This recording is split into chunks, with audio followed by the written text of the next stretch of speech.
Bacot, selamat datang kembali di Riz Channel. Gimana kabar kalian? Semoga selalu dalam keadaan sehat walafiat. Di video kali ini, seperti biasa, gue bakal ngebacot tentang konten spoiler sebuah film.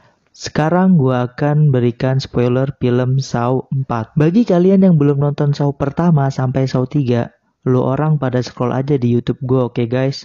Di situ gua udah bahas dari film Saw pertama. Gua saranin kalian nonton spoiler film Saw sebelumnya karena semua film berkaitan. Langsung aja cari posisi, mau itu rebahan, jongkok ataupun kayang. Yang penting kalian enjoy. Satu lagi, bagi yang belum subscribe, tidak ada salahnya Anda klik tombol subscribe terlebih dahulu. Dan terakhir, jangan lupa kopi dan udutnya. Langsung aja ke videonya. Let's watching. Di awal film, kita diperlihatkan mayat dari John. Dia adalah Jigsaw yang telah membuat permainan mematikan yang telah tewas pada film Saw 3. Mayatnya sedang diotopsi oleh dua orang dokter. Pertama, dokter akan mengambil otak dari John. Lu lihat dah nih cuplikan pengambilan otaknya, oke guys?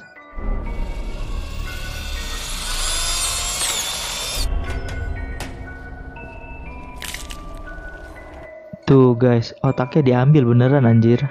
Kemudian dokter membedah badan John. Ketika dokter mengambil usus John, di sana terdapat kaset rekaman. Dokter memanggil detektif Hoffman ke ruang bedah. Detektif Hoffman tiba di ruang bedah dan langsung memutar kaset rekaman. Isi dari rekaman tersebut menjelaskan permainan kematian belum selesai walau John telah tewas, tetapi permainan baru saja dimulai. Scene berpindah. Di sini ada orang yang matanya dijahit sehingga dia tidak bisa melihat dan lehernya dirantai. Ada satu orang lagi yang mulutnya dijahit sehingga dia tidak bisa berbicara dan lehernya juga dirantai. Di tengah-tengah mereka ada sebuah mesin, kita sebut saja mesin penghancur badan, dan rantai mereka berdua menyatu. Gua sebut yang ini botak, oke guys, dan yang ini gondrong. Gondrong melihat ada kunci di leher si botak. Mereka sempat tarik-menarik rantai hingga mengakibatkan mesin penghancur badan menyala. Mesin itu mulai menarik mereka agar mereka masuk ke dalam mesin tersebut. Mereka berkelahi dan akhirnya Gondrong bisa mengambil kunci gembok rantainya. Karena botak terus memberikan perlawanan, Gondrong akhirnya membunuh si botak. Gondrong berhasil melepas rantai di lehernya. Film pun dimulai. Kemudian, scene memperlihatkan anggota polisi sedang memeriksa sebuah ruangan. Detektif Hoffman juga ikut dalam misi tersebut. Polisi mengirim robot kamera untuk memeriksa ke dalam ruangan terlebih dahulu. Robot tersebut merekam mayat detektif Carey yang masih tergantung. Rick yang melihat itu, dia langsung lari ke dalam dikarenakan Carey adalah orang terdekat Rick. Hoffman sudah melarang Rick dan berkata jangan masuk melalui pintu itu. Rick melihat mayat Carey yang telah tewas dalam permainan Jigsaw. Anjir, ngapain itu tikus di situ? Baru lihat gue tikus makan daging manusia. Biasanya kan makan duit rakyat. Hahaha. Rick sangat sedih sekali melihat sahabatnya tewas. Polisi sedang memeriksa ruangan tersebut. Hoffman bertanya ke Rick, apakah Rick ingin mati? Kemudian Hoffman langsung mengingatkan Rick, jangan pernah masuk melalui pintu yang tidak aman. Kemudian ada dua agen FBI yang hadir di lokasi. Yang perempuan bernama Perez dan yang laki-laki bernama Peter. Mereka datang dikarenakan sebelum tewasnya detektif Carey, ia sempat meminta bantuan ke FBI. Ketika agen FBI sedang meneliti mayat Carey, Hoffman menjelaskan bahwa ini bukan permainan Jigsaw. Alat ini dirancang memang untuk mengeksekusi detektif Carey. Ketika Hoffman berkata bahwa yang melakukan ini adalah Amanda, sang kaki tangan John, agen Peter menyangkal bahwa bukan Amanda pelakunya. Peter membandingkan Carey lebih berat badannya ketimbang Amanda. Mana mungkin Amanda bisa mengangkatnya sendiri. Dan John penderita kanker. Dia adalah perancang, bukan pekerja. Hoffman kemudian bertanya, para agen kesini untuk alasan lain? Peter langsung menjawab bahwa kami sedang mencari seseorang di anggota kepolisian yang membantu Jigsaw dan Amanda. Ketika Rick sedang melihat foto sahabatnya yang telah tewas dan rekaman seseorang yang sedang diinterogasi, Hoffman menyuruh Rick pulang ke rumah dikarenakan Rick mendapat hari libur. Rick berkata bahwa dia percaya Matthew masih hidup dan dia akan menemukannya. Rick akhirnya pulang untuk menikmati liburannya. Sesampainya di rumah, istri Rick akan pergi ke rumah orang tuanya untuk beberapa hari dan dia menyuruh Rick ikut dengannya. Akan tetapi, Rick berkata bahwa dirinya tidak bisa ikut. Istri Rick agak sedikit kecewa dengan jawaban Rick, tapi dia tetap menjadi istri yang terbaik. Dia tetap memberikan kecupan sayangnya kepada Rick. Ketika Rick ingin tidur, ada orang yang masuk rumahnya. Dia mengira itu istrinya. Rick mengecek sekeliling rumahnya. Tiba-tiba ia dilumpuhkan oleh seseorang. Kemudian, scene memperlihatkan Hoffman memasukkan map ke dalam laci dan ada manusia topeng babi di belakangnya. Kembali lagi ke Rick. Rick tersadar dari pingsannya, dia berada di dalam kamar mandi. Ketika ia keluar dari kamar mandi, video boneka psikopat menyala. Seperti biasa, boneka menjelaskan kenapa Rick menjadi korban permainan Jigsaw. Video memperlihatkan Matthew yang masih hidup dan di sana ada detektif Hoffman juga. Matthew berdiri di atas balok es yang terus mencair dan dia hanya memiliki waktu 90 menit untuk menyelamatkan dirinya. Serta nasib detektif Hoffman bergantung dengan bertahannya Matthew. Hidup mereka berdua tergantung pada obsesi Rick. Di rumah Rick, terdapat seorang wanita yang memakai topeng babi. Video menyala dan menjelaskan aturan ujian pertamanya. Rick harus memilih membantu korban atau pergi menolong Matthew. Ketika Rick membuang jubah babi tersebut, permainan pun dimulai. Rambut wanita tersebut kelilit di sebuah mesin yang terus menarik rambutnya.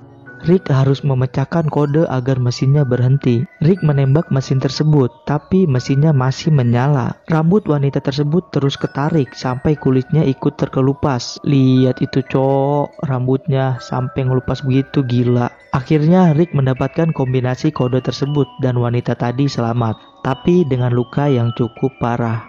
Ketika Rick sedang mencari obat, wanita tersebut mengambil pisau di bawah TV. Wanita tersebut mau membunuh Rick dengan pisau tadi, tapi Rick berhasil melumpuhkannya. Di kantor polisi, polisi mendapatkan sidik jari Rick terdapat di alat Jigsaw.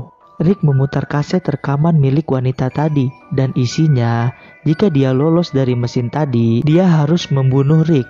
Dan diberitahukan terdapat pisau di bawah TV. Kemudian, Rick menemukan 2 kunci. Di lain tempat, kita diperlihatkan ada Matthew dan Hoffman yang masih hidup. Polisi mendatangi rumah Rick dan mencari informasi atau petunjuk yang bisa didapat di sana. Kemudian Peter mencari seseorang wanita yang terdapat pada foto ini. Wanita tersebut bernama Jill Tak, bukan Jitak ya coy.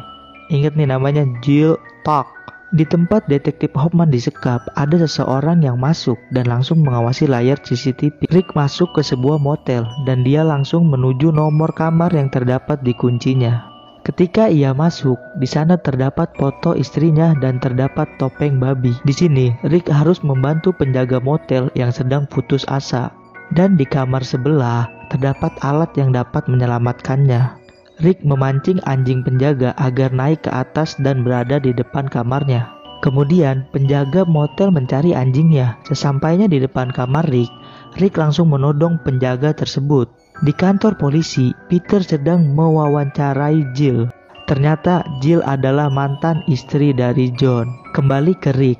Rick dan penjaga memasuki kamar sebelah. Di sana terdapat foto-foto wanita yang terikat dan terluka. Di sana Rick memutar kaset dan kaset menjelaskan bahwa penjaga motel tersebut adalah pelaku kejahatan. Dia sering memperkaos tamunya yang cewek hingga berujung ke penyiksaan. Penjaga disuruh naik ke ranjang, kaki dan tangannya harus diikat.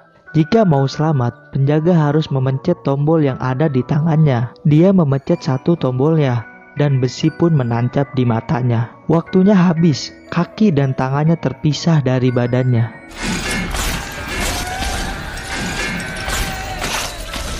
Kemudian Rick mengingat satu momen di mana dirinya sedang memukul seseorang. Di kantor polisi, Peter menanyakan ke Jill. Awal mula John mulai membantai orang-orang. Kemudian Jill menceritakan awal mulanya. Waktu itu dirinya sedang hamil. Ketika ingin keluar dari kliniknya, ada seorang pasien bernama Cecil. Dia meminta untuk diambilkan jaketnya yang tertinggal di dalam. Jaket sudah diambilkan, tapi Cecil menodong Jill dan dia masuk ke dalam klinik. Ketika keluar dari klinik, Jill tergencet pintu yang didorong Cecil.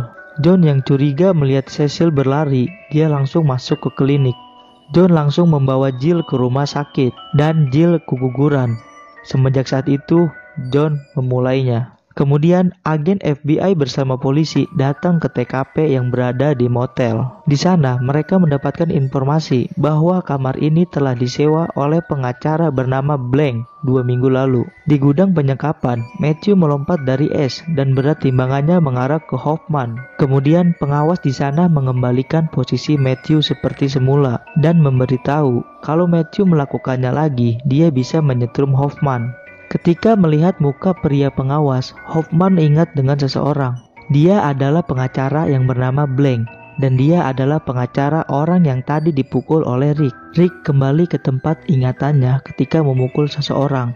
Di sana, ia melihat orang yang dipukulnya diikat bersama istrinya dan ada besi yang menancap di dadanya. Dia harus melepaskan atau menarik satu persatu besi yang terdapat di tubuhnya.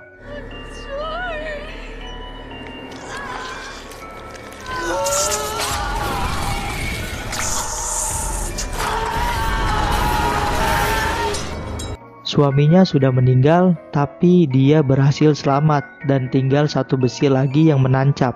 Rick membantu menarik besi terakhir yang terdapat pada diri wanita tersebut. Kemudian Rick mendapatkan petunjuk untuk ke tempat selanjutnya.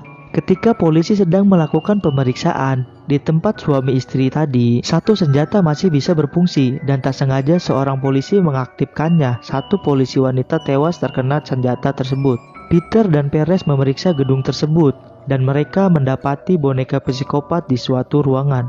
Perez memutar tape rekaman yang digantungkan di boneka tersebut. Isinya menjelaskan bahwa Peter akan membunuh orang yang tak bersalah dan langkah agen Perez selanjutnya akan sangat kritis. Ketika Perez mendekati boneka, mukanya terkena tembakan jebakan Jigsaw. Dia kritis dan dibawa ke rumah sakit. Di gudang penyekapan, Blank berkata bahwa dirinya bukan orang yang harus dikhawatirkan. Kemudian, scene memperlihatkan bagaimana John melakukan permainan ini pertama kali. Dia menjadikan Cecil sebagai korban pertamanya. Cecil diikat di kursi dan terdapat pisau di bagian tangannya. Kemudian, John menaruh tumpukan pisau di depan muka Cecil. Jika dia mau selamat, dorong tumpukan pisau menggunakan mukanya dengan sekuat tenaga.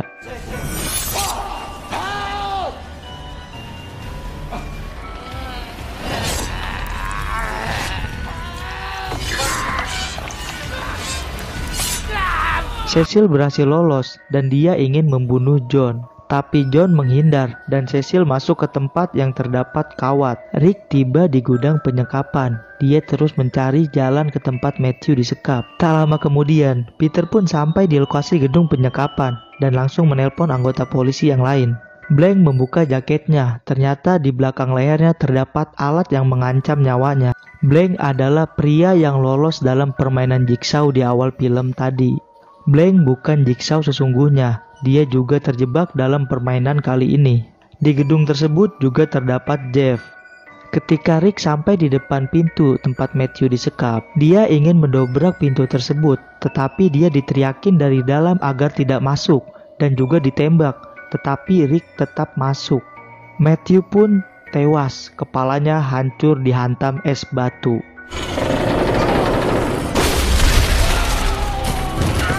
Agen Peter menemukan ruangan tempat Jeff berada. Peter menembaknya hingga tewas. Bener kan perkataan boneka tadi bahwa Peter akan membunuh orang yang tidak salah. Cerita Jeff ada di Saw 3 ya guys. Di sana terdapat mayat Amanda, Dr. Lin dan juga John. Rick menembak kepala Blank hingga tewas. Blank sempat memutar tape rekaman. Seperti biasa di sini penjelasannya. Dengerin oke guys. Resulting in their deaths. The rules were clear. You never to go through an unsecured door ever. Tonight, you stay alive until the fucking clock counts down. They had to say time was on your side, but your obsession wouldn't let you wait till your final test. Somebody's home. I'm not so sure he did. This wasn't done by Amanda Young. Excuse me? She couldn't get her up there alone. John Kramer was... His brain. Looks like another doctor went missing from the hospital.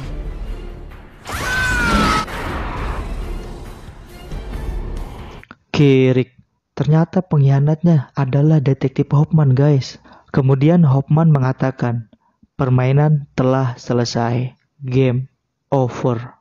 Hoffman menuju ruangan di mana agen Peter berada. Agen Peter dikunci di ruangan tersebut bersama mayat-mayat di sana. Kemudian, scene berpindah seperti di awal film tadi. Film pun usai. Film yang harus memperhatikan setiap scene dengan teliti agar kita bisa memahaminya. Oke guys, cukup itu video kali ini. Jika kalian suka, jangan lupa like dan share video ini, oke? Diingatkan lagi bagi kalian yang belum subscribe, jangan lupa subscribe atau join my brother and my sister. Gua Alrizky Ramadan mohon pamit. Maaf jika ada perkataan yang salah. Sampai jumpa di video selanjutnya.